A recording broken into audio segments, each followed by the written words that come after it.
Ustedes ya saben, nuestra materia es macroeconomía y lo que vamos a hacer es justamente una pequeña introducción y ver el primer tema y ya después se los dejaré la tarea correspondiente, ¿ok? Entonces, resulta que la macroeconomía es una de las materias que yo considero va a ser muy importante para todos ustedes, porque un administrador, dentro de su perfil de la administración, tiene que conocer el entorno macroeconómico para tomar decisiones en la vida empresarial o en la vida ya profesional, porque todos tomamos decisiones y corremos riesgos. Para eso, justamente, es que debemos conocer en qué consiste la macroeconomía. Vamos a ver un primer tema relacionado a la introducción a la economía y vamos a empezar a ver las definiciones de economía. Es decir, antes de entrar al tema mismo de macroeconomía, quiero que empecemos a ver qué es la economía, qué estudia la economía, qué busca la economía como tal, y luego vamos a ver con ustedes ya en tema posterior que la macroeconomía es una parte de la economía. Normalmente la economía se divide en dos partes, en microeconomía y en macroeconomía. Vamos a ver conmigo macroeconomía, pero antes vamos a ver una parte introductoria sobre lo que es la economía. Ok, ustedes tienen ya material. Si ustedes recuerdan, les indiqué que se sacaran fotocopias en la universidad de los primeros 3 temas. Por tanto, en materia bibliográfica no debería haber ningún problema porque ustedes ya tienen. Es más, debo pensar, y quiero pensar bien obviamente, que ustedes ya tienen lecturas avanzadas y ya están capísimos como para entenderme lo que voy a hablar de manera resumida. ¿Ok? Bien. Entonces, en esta primera parte sobre definiciones y objeto de economía, vamos a referirnos primero a las definiciones de la economía. Yo no voy a entrar, de acuerdo a lo que ustedes han hecho lectura, a ver en todas las épocas sobre lo que se definía la economía. En la época preclásica, en la época rudimentaria, en la época socialista, en la época contemporánea o en la época pre-coyuntura. Lo que vamos a ver son dos épocas, la época clásica y la época contemporánea. ¿Por qué voy a ver esas dos épocas? Porque la época clásica marca un hito en el mundo de la economía. Nos referimos en el tiempo al siglo XVIII.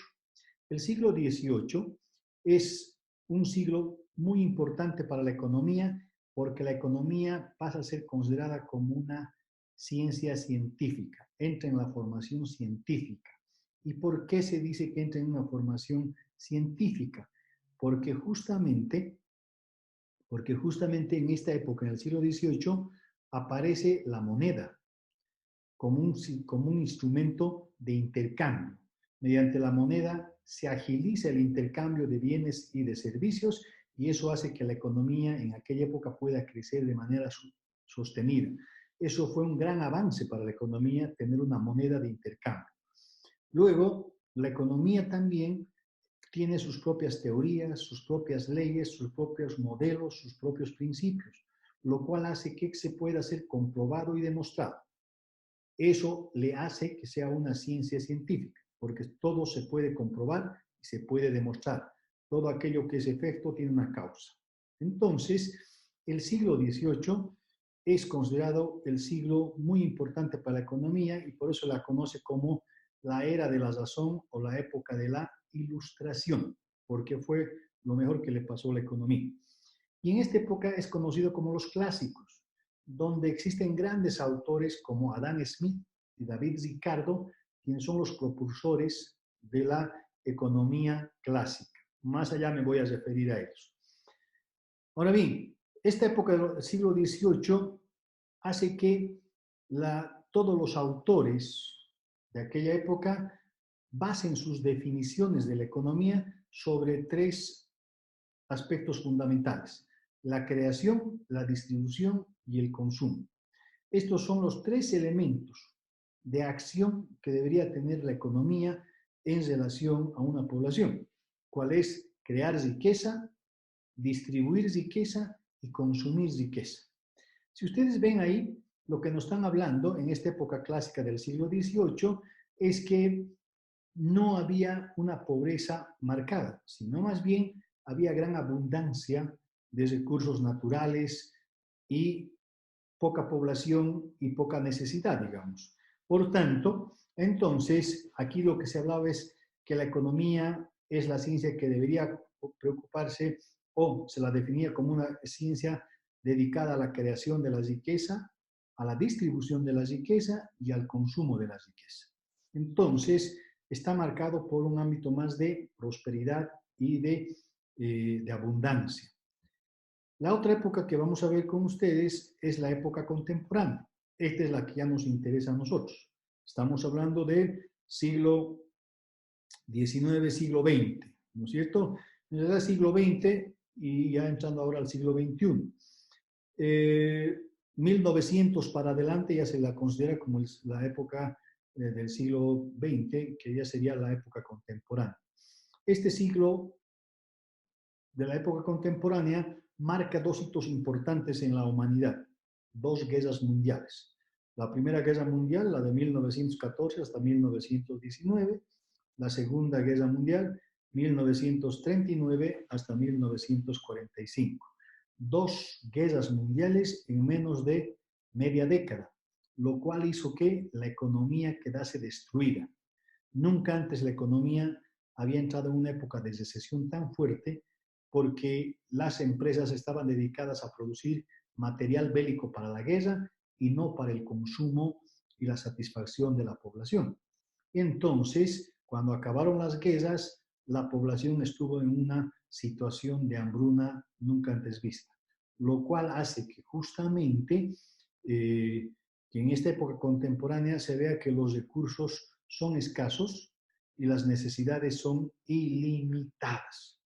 Por eso es que a la ciencia de la economía actual se la conoce como, en términos muy simples, lo que ustedes ven acá en la presentación, como la ciencia de la escasez, porque los recursos son escasos y las necesidades de la población son ingentes, son cada vez mayores.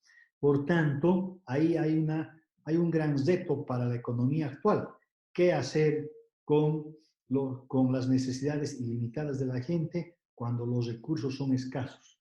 Y no en términos normales, sino estos recursos son escasos por la Primera y la Segunda Guerra Mundial, que distrajo a las empresas en la producción de bienes bélicos antes que los bienes para satisfacer necesidades de la población.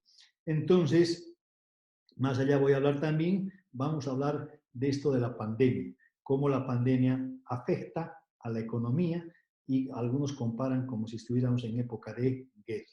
Ok, entonces tenemos en la época clásica caracterizada por la creación, distribución de la riqueza y el consumo de la riqueza. En cambio, la época actual en la que vivimos se caracteriza, o se la define a la economía, y todos los autores lo definen así, en función a los recursos que son escasos y las necesidades que son ilimitadas. Ustedes ya lo han visto en el texto. Una definición contemporánea que a mí me gusta mucho es de Lionel Robbins, que también lo tienen en el texto, que dice: la economía estudia el comportamiento humano a partir de la relación existente entre recursos escasos versus necesidades ilimitadas.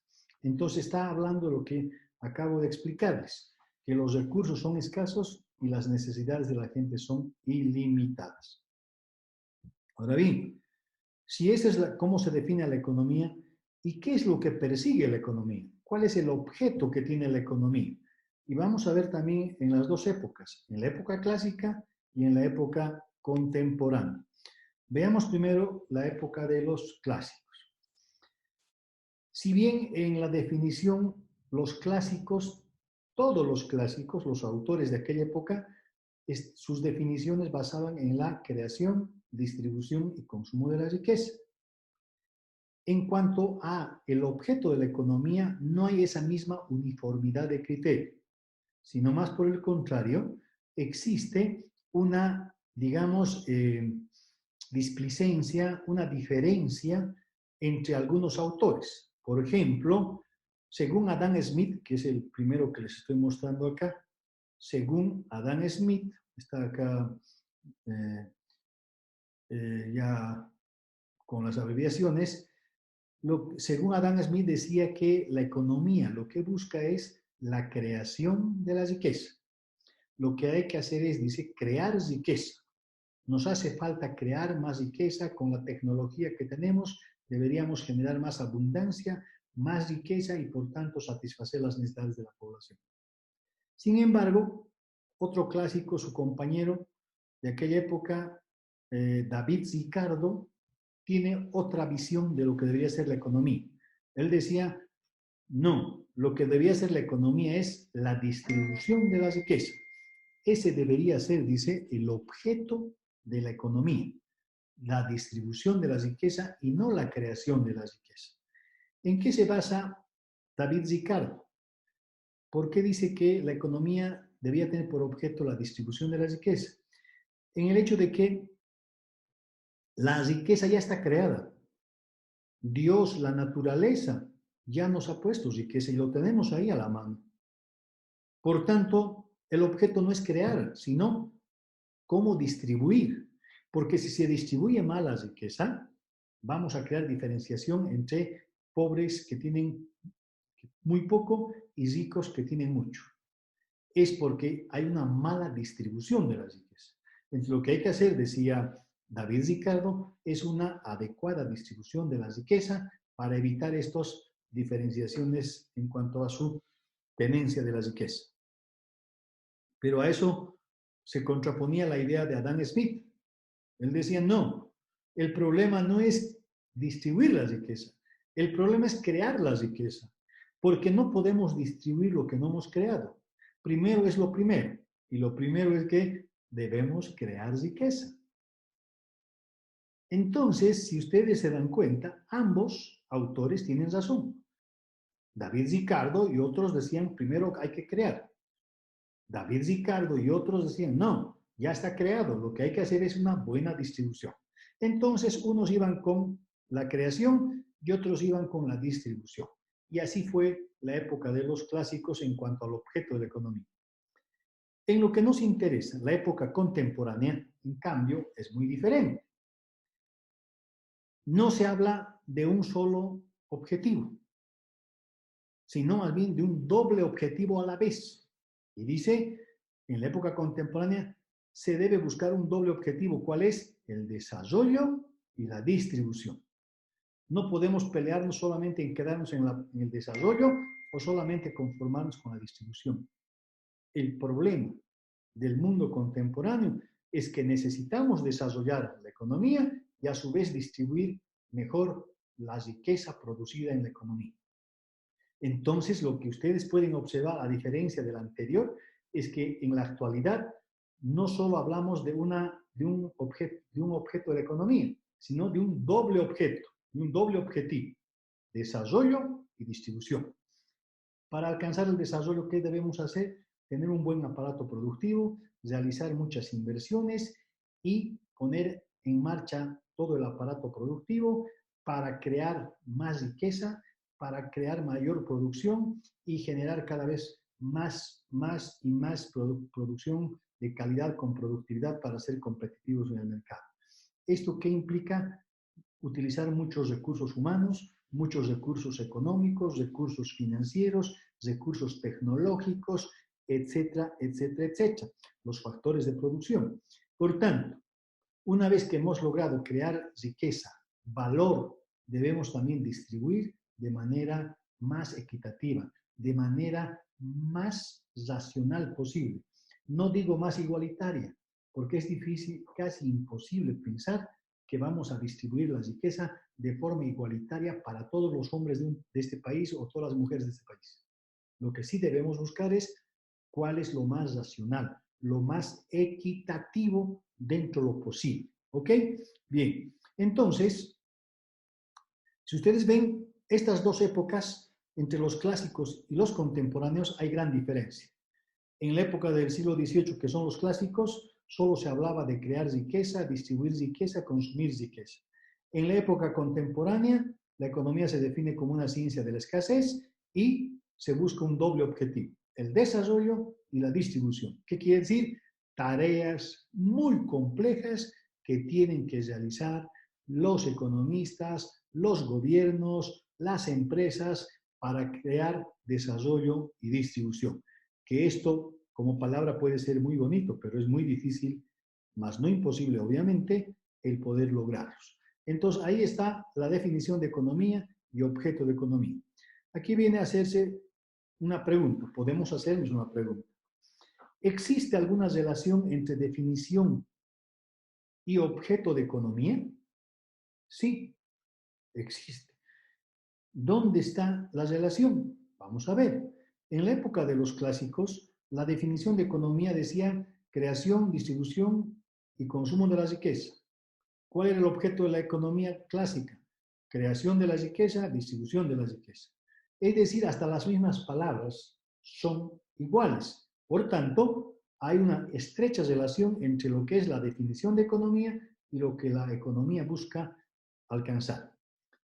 El tema es, en la época contemporánea, hay una relación entre, veamos aquí está, en el próximo acetato, entre la dicotomía, que son los recursos escasos, el desarrollo, la distribución y las necesidades ilimitadas. Ahí ustedes pueden advertir, por una parte, tenemos, aquí abajo, si ustedes ven, tenemos lo que es la dicotomía de la definición de economía. Recursos escasos versus necesidades ilimitadas.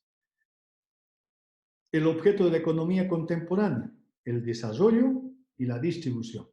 El binomio, desarrollo, distribución. Entonces, la pregunta que nos hacían, ¿existe relación entre el binomio de economía contemporánea y el objeto de economía contemporánea? Esa pregunta es para ustedes, para que puedan responder. Y ya habíamos visto en su momento cómo podríamos responder a esto. Volviendo entonces nuevamente. ¿Existe o no existe? Sí, ya habíamos hablado. Existe una relación. En apariencia, viéndolo así como está, no habría ninguna relación como hemos visto en la época clásica. En la época contemporánea, sí. ¿Por qué? A pesar de haber diferentes palabras que nos muestran que no hay mucha relación, en el fondo sí existe una importantísima y estratégica relación que sin ella no podríamos hablar de países desarrollados o países subdesarrollados. Después vamos a entrar a ver cómo podemos explicar por qué unos países son más desarrollados y por qué otros países son menos desarrollados. Yo sé que todavía no tienen ustedes todos los instrumentos como para poder analizar lo que un análisis económico serio. Estamos intentando en una primera clase, así que no se preocupen. Cuando estemos en la última clase me van a entender mucho mejor, pero por ahora podemos en estas 4 palabras concentrarnos y explicar por qué unos países son pobres y por qué otros países son ricos. Porque no nacimos a la vida pobres y ricos, sino fue el accionar de los agentes económicos, el accionar de sus gobernantes, el accionar de su población, que llevó a unos países a ser ricos y a otros países a ser pobres. Unos nacieron con más recursos y otros nacieron con menos recursos, recursos financieros, recursos materiales, recursos humanos, recursos como la tierra, etcétera, etcétera. Pero hay todavía hoy día países con mucha riqueza, recursos naturales, pero que siguen siendo pobres porque no satisfacen las necesidades de su población. Ejemplo, Venezuela. Ejemplo, Venezuela. ¿Ok? Bien, entonces, viendo lo que estuvimos hablando, volviendo a la gráfica, ¿hay relación? Sí. ¿Dónde está la relación? Debemos partir siempre de lo que tenemos, ¿sí? Y lo que tenemos es recursos escasos, porque el desarrollo y la distribución es lo que quisiéramos alcanzar. Ese es el objetivo, ¿no es cierto? En cambio, lo que tenemos hoy día son los recursos que son escasos y las necesidades que son ilimitadas. La población tiene muchas necesidades y muchos deseos. Y como los recursos son escasos, no estamos pudiendo satisfacer, salvo los países ya altamente desarrollados que sí han logrado satisfacer sus necesidades y también han logrado satisfacer sus deseos y expectativas de su población. Entonces, veamos dónde está. Partimos, decíamos, de los recursos escasos y nos dice la teoría económica que solo una adecuada utilización de los recursos escasos, una óptima utilización, una buena administración, si quieren en términos más conocidos para ustedes, una adecuada administración de los recursos escasos permite alcanzar el desarrollo económico. ¿Qué quiere decir desarrollo económico? El crecimiento de la economía, el crecimiento del aparato productivo, una buena adecuación de un buen uso de los recursos financieros. Necesitamos, sí, hay que adecuar. Recursos humanos, tenemos que utilizar, optimizar lo mejor que tenemos. Recursos materiales, maquinaria, equipo, recursos tecnológicos, recursos naturales. ¿Tenemos recursos naturales? Sí. ¿Cómo utilizamos? De la manera más óptima. Entonces, lo que nos está diciendo acá es que solo una buena administración de los recursos permitirá alcanzar el desarrollo. Si no utilizamos adecuadamente estos recursos escasos, por más que existan en abundancia, si malgastamos, si malaprovechamos y no utilizamos eficientemente estos recursos, no vamos a alcanzar el desarrollo. Entonces, la primera condición es optimizar, racionalizar, administrar correctamente los recursos para alcanzar el desarrollo. Una vez que hemos alcanzado el desarrollo, el crecimiento de la economía permanente, entonces vamos a alcanzar también, vamos a poder distribuir la riqueza de mejor manera, porque ese es el objeto de la economía, distribuir la riqueza de la forma más adecuada posible, de la forma más ecuánime posible. Entonces, si hay una buena distribución ecuánime, equitativa de la riqueza que hemos producido mediante el desarrollo económico, entonces vamos a lograr satisfacer necesidades ilimitadas.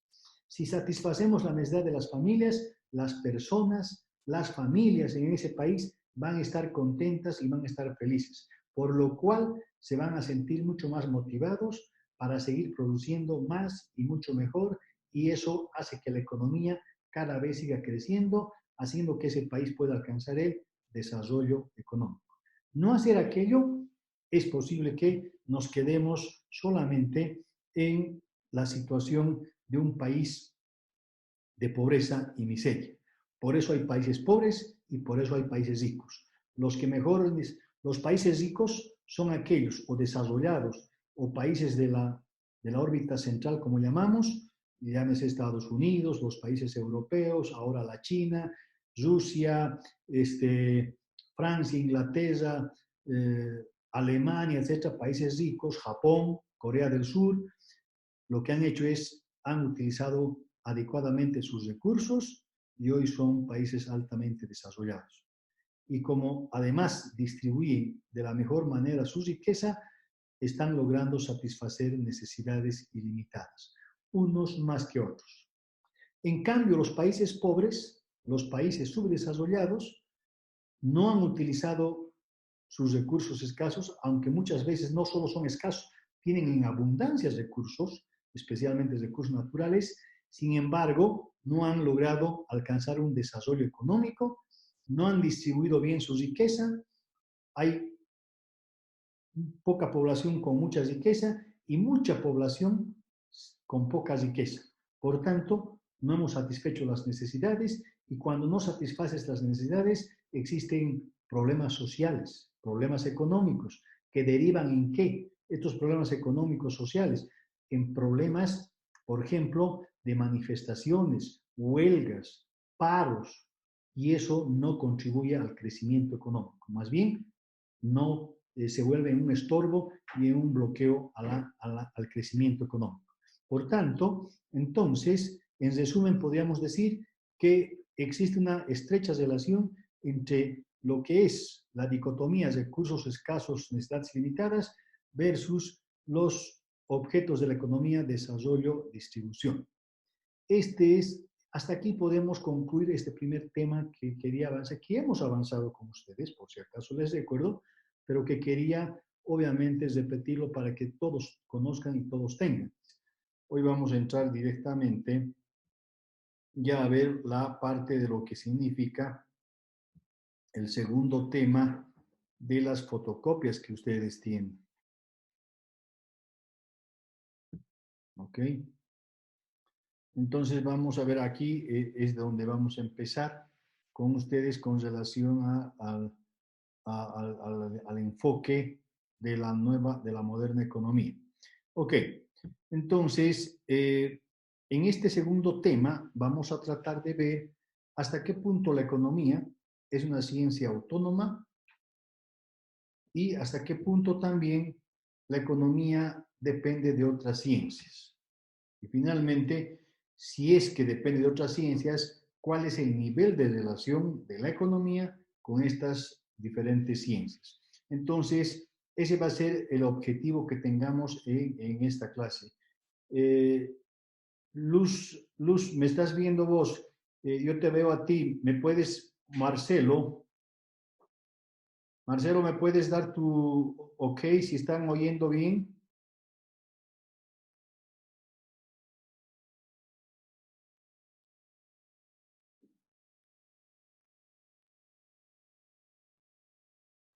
Ok, alguien que con su cámara me puede decir si se oye bien, por favor, si estamos saliendo bien.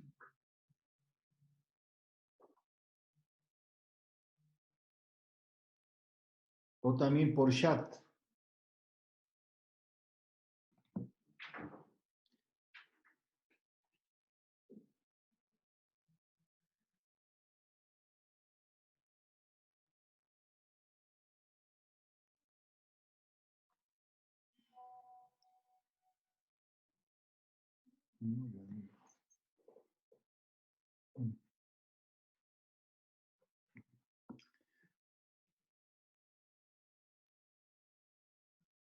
Ok, ok.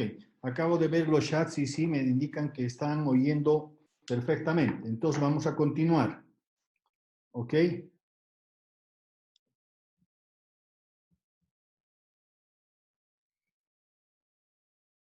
Bien, entonces les decía que en este tema lo que queremos saber es hasta qué punto la economía es una ciencia autónoma o más bien depende de otras ciencias y queremos ver hasta dónde es su interrelación. Vamos a ver algunas relaciones de la economía con la política. Esto ya algo les había explicado en su momento y obviamente esta es una relación muy importante que me voy a un poquito alargar porque es de mi interés que ustedes entiendan. Esta es una de las relaciones más importantes entre la economía y la política. La política, ¿a qué se dedica? Básicamente al estudio,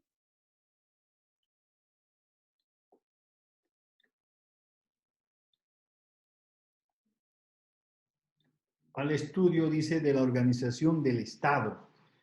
¿Qué es el Estado? El Estado tiene que ver con tres conceptos fundamentales. Ustedes esto han llevado en cívica: población, territorio y gobierno. Lo que nos están diciendo es que estos tres elementos es organizado por la política.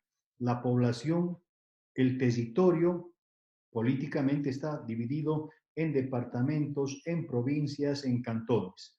El gobierno también está dividido en el gobierno central, los gobiernos departamentales y los gobiernos locales, que son las alcaldías. Entonces, la política organiza al Estado, a la población, al territorio y al gobierno. Y los gobiernos son cuatro tipos de gobierno tenemos en el país: el gobierno, el poder ejecutivo, el poder judicial y el poder legislativo. más el poder, hoy día el cuarto poder, que se conoce como el, el comité electoral. Estos son los tres órganos de gobierno que gobiernan un país, ¿ok? También tenemos que la política estudia las relaciones entre las clases sociales, entre las clases dirigentes y las clases dirigidas. ¿Esto qué quiere decir? Que obviamente mediante la política nos relacionamos entre las diferentes clases, tanto dirigentes como dirigidas. Y también la política se ocupará del establecimiento de importantes instituciones sobre las que se van a desarrollar la actividad económica. ¿Qué quiere decir esto? Que políticamente vamos a implementar ciertas instituciones. Ejemplo, para que se pueda tener profesionales en este país y puedan llevar adelante la economía, hay que hacer educación, educación primaria, educación secundaria, universidades, etc. Para que realicen la actividad económica, por ejemplo, del control del comercio exterior. Para eso tenemos las aduanas. Para que exista una institución que ponga orden a la ciudadanía, tenemos la policía. Una institución que pueda cuidar la integridad territorial, para cuidar las fronteras. Ahí tenemos también a las Fuerzas Armadas.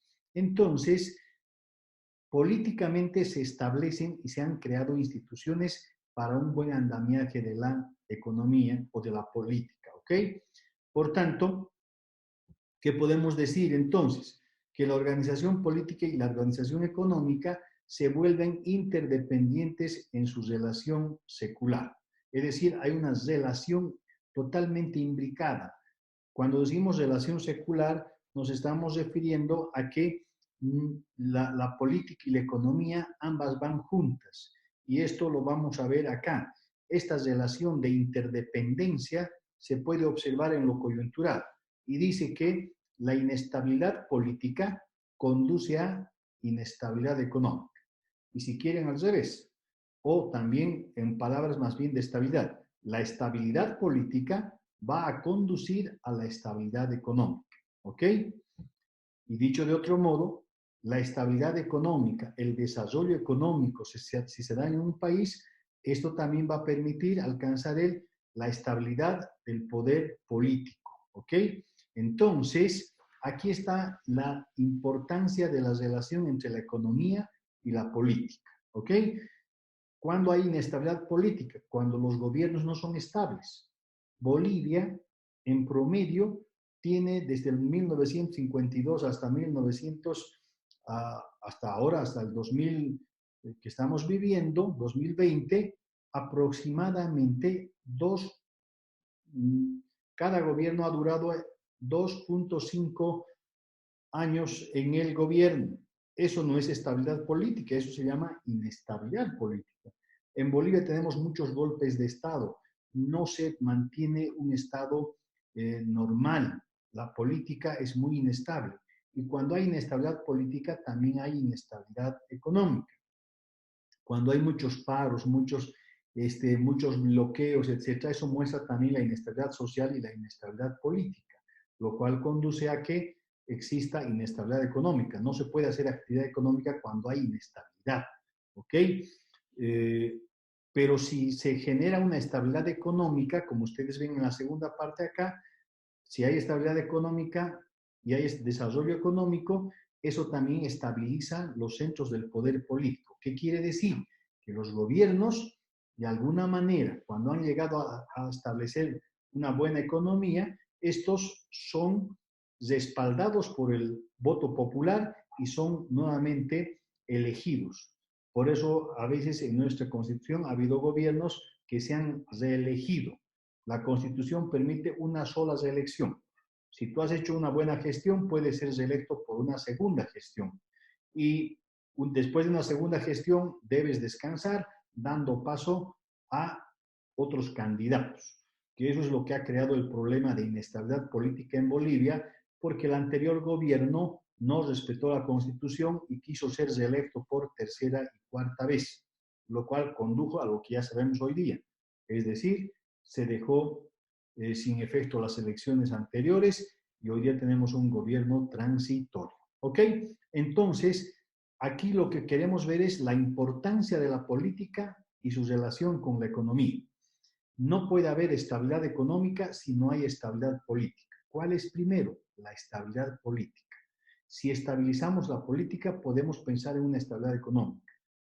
Algo de esto vamos a ver en estos días o en estos tiempos, que lo que hay que hacer es estabilizar la política eligiendo un nuevo gobierno y teniendo un gobierno lo más pronto posible.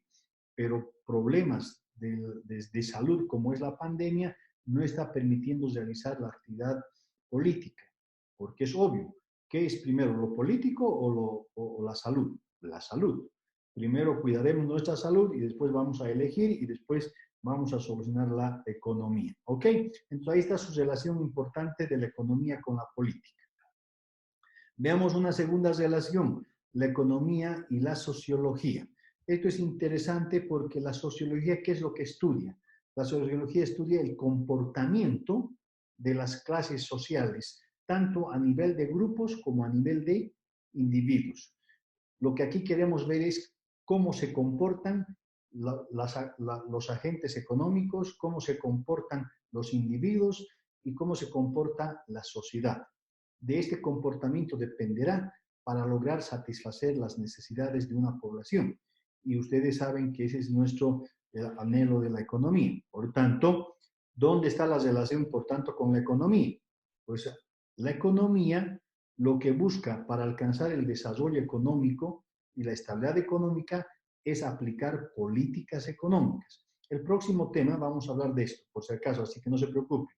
Las políticas económicas no son más que las prácticas de los gobiernos de turno para alcanzar objetivos económicos, como ser estabilidad económica, desarrollo económico y distribución de la riqueza. Entonces, la economía, para alcanzar esos objetivos, tiene que aplicar políticas económicas. Y estas políticas económicas, ¿no es cierto?, tienen efectos en la sociedad. ¿Y quién es el que denuncia los problemas sociales? La sociología. ¿Cuáles son esos problemas? ¿Qué es lo que hace la sociología? Analiza los cambios sociales producto de las políticas económicas. Y también lo que va a hacer es denunciar ante las instancias pertinentes los efectos que ha creado esta política económica en la sociedad y en la calidad de vida de las personas. Por tanto, lo que se hace acá es que la economía aplica políticas económicas para alcanzar objetivos económicos, pero a su vez, esto genera efectos en la sociedad. Ejemplo les voy a dar. El 21060, su objetivo era parar la hiperinflación, pero para parar la hiperinflación, ¿qué había que hacer? Había que reducir el gasto fiscal.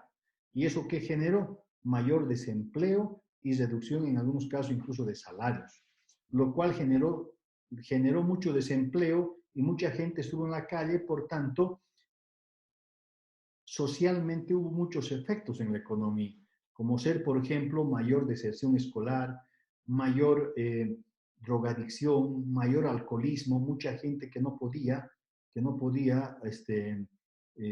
tener un empleo, se dedicó al alcoholismo o al robo. Y esos son efectos de una política económica. No es que se quiera alcanzar, sino son efectos que produce el objetivo económico. Entonces, ¿qué hace la economía? Recibe las denuncias de la sociología y nuevamente analiza y vuelve a aplicar otras políticas económicas para mejorar los problemas que hemos generado con las políticas económicas. Entonces aquí hay una relación de orden secular. ¿Qué quiere decir? Está muy ligada la economía con la sociología. ¿Por qué? Porque no se olviden que la economía actúa en la sociedad y lo que buscamos es alcanzar el bienestar y queremos alcanzar también una calidad de vida de las personas. Por tanto, tenemos que saber qué efectos buenos o malos estamos produciendo en la sociedad cuando aplicamos políticas económicas. ¿Ok? Entonces, Aplicamos políticas económicas, generamos efectos positivos, negativos. Los positivos no le importa mucho a la sociología, pero sí los negativos.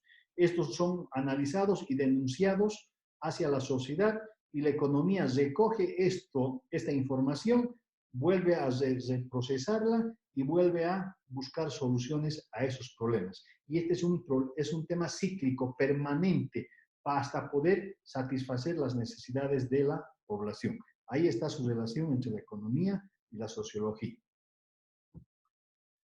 Veamos otra relación, la economía con la historia. ¿Qué estudia la historia? Lo primero que hay que hacer es saber dónde está la relación. Hemos dicho que la economía o los problemas económicos siempre van a estar condicionados en función a la evolución histórica permanente de las civilizaciones. Las civilizaciones van evolucionando permanentemente y a través de la historia podemos conocer la civilización maya, la civilización azteca, la civilización de los incas, la actual civilización nuestra, la precolonial, la colonial, etcétera, etcétera, etcétera. Entonces, ¿quién nos permite ver aquello o detectar estas evoluciones? Es justamente la historia, porque la historia lo que hace es investiga. La investigación es de utilidad indiscutible para la economía porque le proporciona a la economía una localización precisa en el tiempo y en el espacio de toda actividad económica. Mediante la historia, por tanto, nos vamos a ubicar en el tiempo y en el espacio para saber el tipo de actividad económica que han realizado las diferentes civilizaciones. No podríamos saber qué pasó durante el Incario, durante la colonia o en los últimos 20 años o 50 años en Bolivia si no recurrimos a la historia. La historia, por tanto, lo primero que va a hacer es justamente el tener que descubrir el pasado. Mediante la historia, nosotros descubrimos el pasado, nos remontamos al pasado. Esta clase, en breves minutos, va a pasar a la historia. Y por tanto, cuando queramos recordar, vamos a utilizar la historia para saber cómo fueron nuestras clases virtuales en San Simón, ¿ok? Entonces, descubrir el pasado es importante. ¿Para qué? Para comprender mejor el presente. No podríamos comprender por qué Bolivia está donde está si no entendemos justamente lo que ha sucedido en el pasado. Toda causa o todo efecto es producto de una causa. Y desde el punto de vista histórico, obviamente, lo que tenemos hoy en Bolivia es producto de lo que ha sucedido ayer o anteayer o en años pasados, ¿no es cierto? Entonces, además de comprender mejor el presente, nos podemos anticipar al futuro. Entonces, la historia le permite a la economía, a la actividad económica, descubrir por una parte el pasado, comprender el presente y anticipar el futuro. En sus tres tiempos estamos hablando. Por eso decíamos hace un momento que la historia nos permite localizar de manera precisa en el tiempo y en el espacio toda actividad económica. Entonces, hoy día, ¿cómo yo puedo saber si Bolivia es un país desarrollado o subdesarrollado? Conociendo y remontándome a la historia. A partir de los hechos económicos que se han producido en los años anteriores, podemos comprender qué es lo que tiene Bolivia hoy. Y a partir de esta comprensión de la realidad económica de hoy, podemos nosotros anticipar o proyectar un futuro para este país.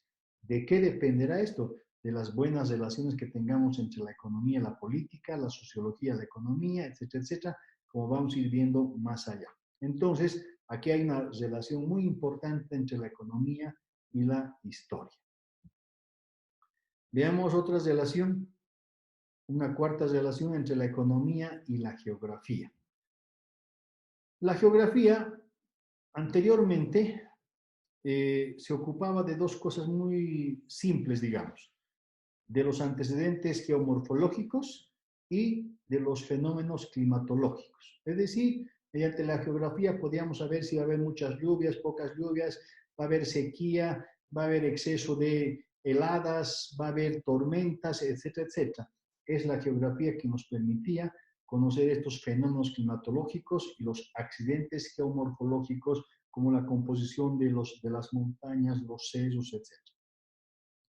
A estas tareas simples que tenía la geografía, hoy se le añade otras tareas, yo diría, mucho más importantes todavía. Por ejemplo, mediante la geografía podemos hacer un análisis de los mercados regionales. ¿Esto para qué? Para saber dónde están los centros de producción, dónde están los centros de consumo. A través de eso nosotros podemos planificar de mejor manera la distribución de recursos. La localización de los factores productivos. Geográficamente podemos saber dónde están los recursos naturales, dónde están los recursos financieros o el capital, dónde están los recursos humanos, los recursos humanos altamente calificados, los trabajadores, etcétera, etcétera. También, mediante la geografía hoy podemos conocer la estructura y la evolución demográfica, es decir, qué departamentos en Bolivia crecen más rápidamente desde el punto de vista demográfico, desde el punto de vista de su población. Cochabamba, Santa Cruz, La Paz, Oruro, ¿cuál es el que crece más demográficamente? Vamos a coincidir que Santa Cruz. Y también dice las formas de utilización de la tecnología. Entonces, la geografía le permite a la economía obtener una información muy valiosa para que podamos, uno, alcanzar el crecimiento y el desarrollo económico y de esta manera luchar contra la escasez y la pobreza. Porque nuestro gran problema es cómo salimos de la pobreza y de la escasez. Solo generando un crecimiento económico y un desarrollo económico.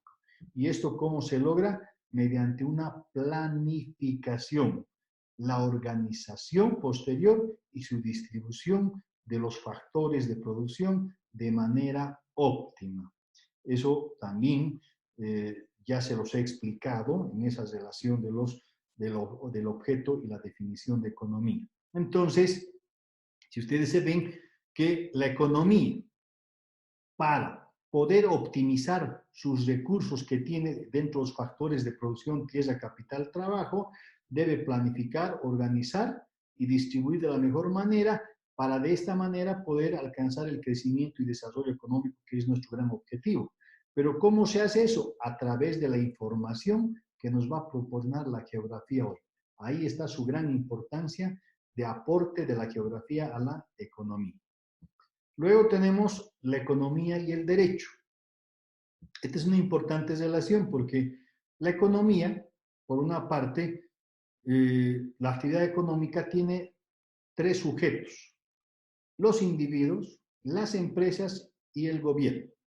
A esto se le llama justamente, ustedes ya estarán viendo, ya me han indicado que tenemos solamente 10 minutos más para concluir. Entonces, vamos a tratar de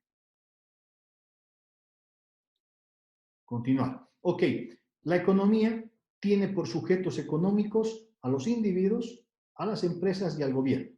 Estos tres sujetos económicos tienen intereses distintos, lo cual normalmente nos pone en conflicto potencial. Para tal situación, el derecho, que es la estructura jurídica, ¿no es cierto?, dice: compete a la ley jurídica situar al hombre, a la empresa y al gobierno ante el poder político, definiendo derechos y responsabilidades. Entonces, jurídicamente, los agentes económicos tienen derechos y tienen responsabilidades. ¿Y quién determina cuáles son nuestros derechos y cuáles son nuestras responsabilidades y libertades? El derecho. Tu derecho concluye cuando empieza mi derecho. Por tanto, los agentes económicos tenemos que estar regidos dentro del marco jurídico legal para que de esta manera podamos producir y la economía pueda realizar su actividad económica. Por eso dice acá: ningún orden económico es posible sin que el derecho limite las libertades en función de las responsabilidades. Primero debes cumplir tus derechos, tus obligaciones, y primero, cumplir tus obligaciones y luego exigir tus derechos. ¿Quién establece este nivel de prioridad? La estructura jurídica, el derecho. Por tanto, no puede haber actividad económica ni orden económico si no hay una estructura jurídica que determine derechos, responsabilidades y libertades. Ahí está la importancia, ¿ok? Y luego tenemos la economía y los métodos cuantitativos. Los métodos cuantitativos, la economía ya hemos visto en qué consiste, y la economía, para darse a conocer, necesita cuantificar sus fenómenos económicos. ¿Cómo saber cuánto se ha producido? ¿Cómo saber cuánto es la inflación? ¿Cómo saber si hay empleo o hay desempleo? ¿Cómo saber si estamos mejor hoy que ayer? Para eso hay que cuantificar. Y para eso los métodos cuantitativos, como las matemáticas y las estadísticas, cumplen una función muy importante. Si bien es cierto que los métodos cuantitativos no es una ciencia social como las anteriores que hemos visto, sin embargo son muy útiles, son instrumentos que le sirven a la economía para justamente poder comprobar sus teorías económicas, deducir sus correlaciones entre sus variables.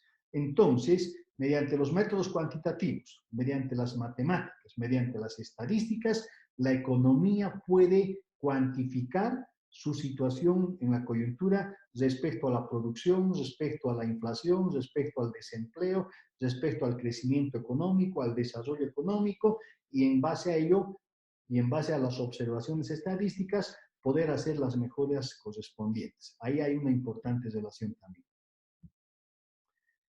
Por tanto, ¿qué es lo que estamos viendo? Que la economía tiene relación con diferentes ciencias, con la política, con la sociología, con la geografía, con la historia, con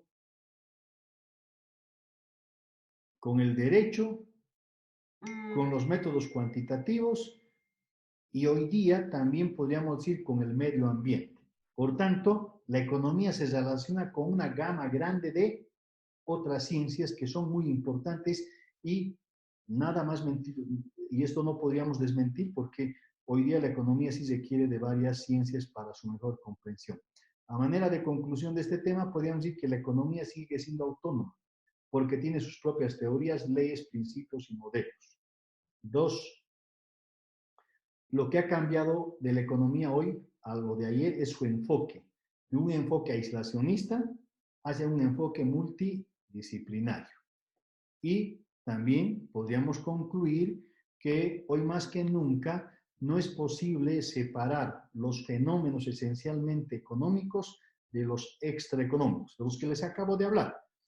Todo lo económico es aquello que tiene relación con la economía. Lo extraeconómico es lo político, lo jurídico, lo sociológico, lo geográfico, lo del medio ambiente, influye en la economía. Por tanto, para alcanzar el desarrollo económico, la estabilidad económica, la economía requiere de estas otras ciencias para comprender mejor el comportamiento humano y en base a ello el poder alcanzar, satisfacer las necesidades insatisfechas de la población y poder de esa manera lograr el bienestar de las familias de un país. Es por esto que nosotros necesitamos de que tengamos que realizar una buena interpretación de las diferentes relaciones de la economía con otras ciencias. Les voy a hablar yo después sobre este tema, pero esto de los extraeconómicos, por ejemplo, hoy día el tema de la salud. No estaba pensado una pandemia de esta naturaleza, no solo a nivel boliviano, sino a nivel mundial. ¿Y qué está sucediendo? Esto va a traer consecuencias económicas. Claro que si la economía ha dejado de producir y esto está generando desempleo, pérdida de ingresos, y esto se va a traducir en la disminución de la economía en los próximos años en cuanto a la creación de riqueza. ¿Esto qué exige? Que interpretemos adecuadamente esta pandemia, manejemos correctamente, salir lo más antes posible y volver a la actividad económica para empezar a crear riqueza. Por tanto, los factores extraeconómicos influyen también en la economía. ¿Ok? Bien, con esto yo he concluido ya la parte de lo que es el tema 3 o el tema 2, ¿no es cierto? Y vamos a retomar ya después el tercer tema. Hasta acá es lo que ya hemos visto con ustedes entre el primer tema y el segundo tema que tenían ustedes el material.